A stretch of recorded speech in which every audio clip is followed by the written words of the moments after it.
almost 2024 in the richest country in the history of the world, and our school teachers don't even have paid maternity leave in Alabama. And after all, aren't we all for the children here in Alabama? Side are you on? Which side are you on? Alabama politicians say they love families. Here's 4 ways they could actually prove it.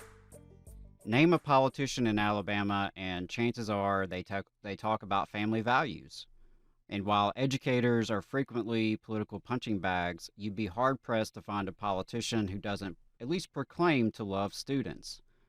If Alabama's representatives wanted to demonstrate this support, we could start with pro-family investments in our public schools. Number 1, educators know that children who are hungry have a tougher time in class. We have to meet people's basic needs first. We should implement universal school meals as other districts and states across the country have already done. Educators also know how important early childhood is for academic development. So number 2, we need to finally have enough first-class pre-K classrooms for every 4-year-old in Alabama. The program has been successful, but way too many families are left out.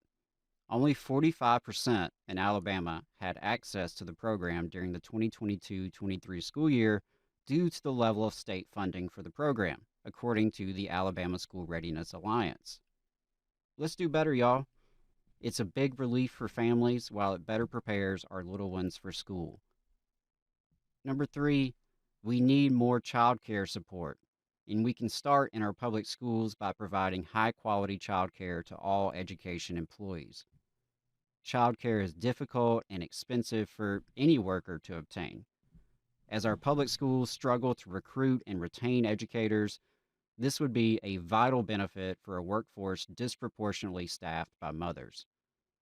Whether by working with existing community providers, developing their own programs, or both, school districts could lead the way in supporting the families of their employees.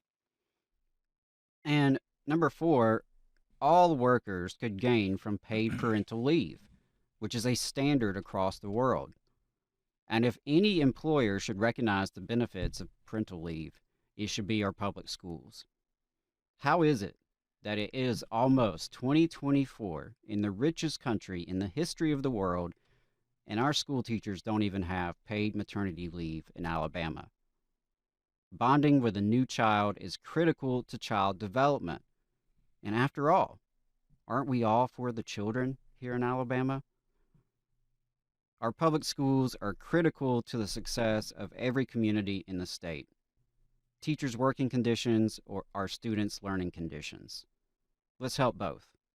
By uplifting students, educators, and families, Alabama could turn rhetorical support into material support. And now, besides those, investments in public schools, there's also been report cards about schools released in the last few weeks, and I'm actually interested in, some of your thoughts around that. And I was actually shocked by some of the results that I saw on the report cards. I don't know how much you've dug into them, but yeah, What are some of your thoughts around these new report cards? Yeah, so that's a big news item for schools right now. They came out across the state, and what I think about it is that poverty is such a huge determination of scholastic achievements. Schools are a reflection of the communities around them. Folks who are safe, stable, and comfortable tend to do better with school. And communities that can invest more in their schools get better results. As it takes money to provide lower class sizes, and it takes money to provide more extracurriculars, for example.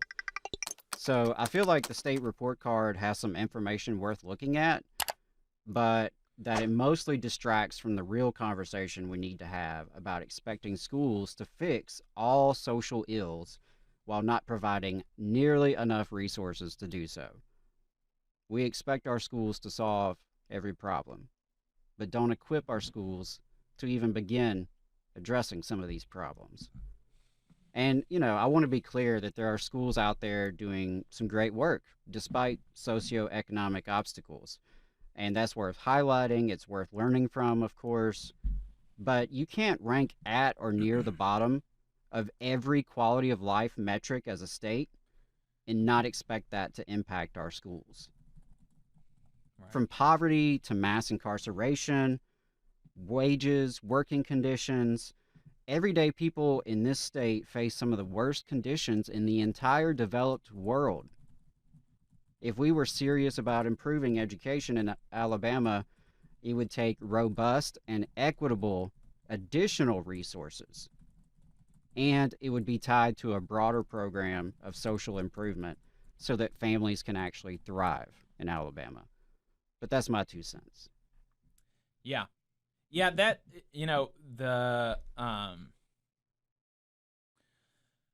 there really is, I think, education is important, but I do think there's kind of a disproportionate conversation. The conversation around education is disproportionate because, like you said, we do expect education to fix everything, and the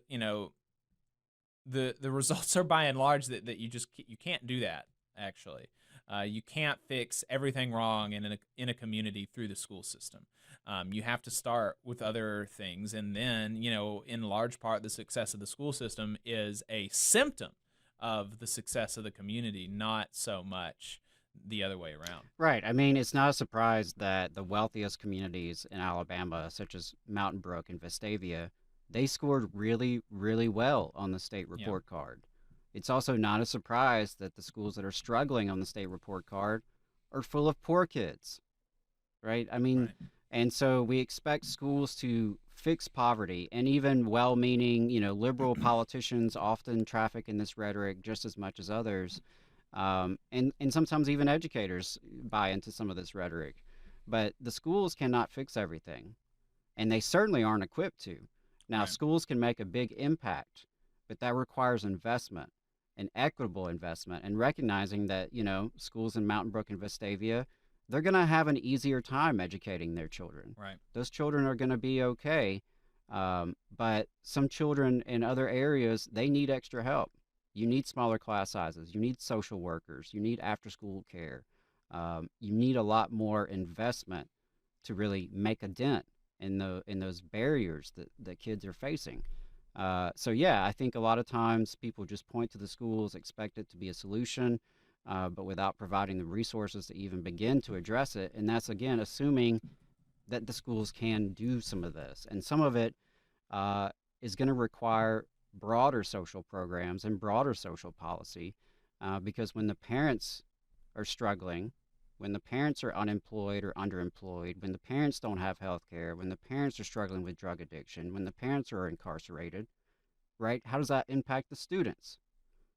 So, that's just my thoughts about it. I get that there's some, good data you can get from the state report cards that's interesting, that may be helpful for some folks, but, the failing schools list, the state report cards, these things are cooked up by politicians who have agendas. And, I think we put way too much emphasis on standardized testing, which is mostly just a reflection of socioeconomic demographics, and not necessarily what's really happening in the schools. So there's a lot more that could be done. Politicians love to talk about family values, but there's so much more room to grow when it comes to supporting our families through our public school system. You just saw a clip from the Valley Labor Report. We are live every Saturday morning from 9:30 a.m. till 12:30 p.m. And we pride ourselves on keeping all of our content free to everybody so that we can talk to as many working folks as possible. If you support the work that we're doing, you think that it's important, you think that it's good, then consider making a monthly contribution to the project, and you can do that on our website, tvlr.fm.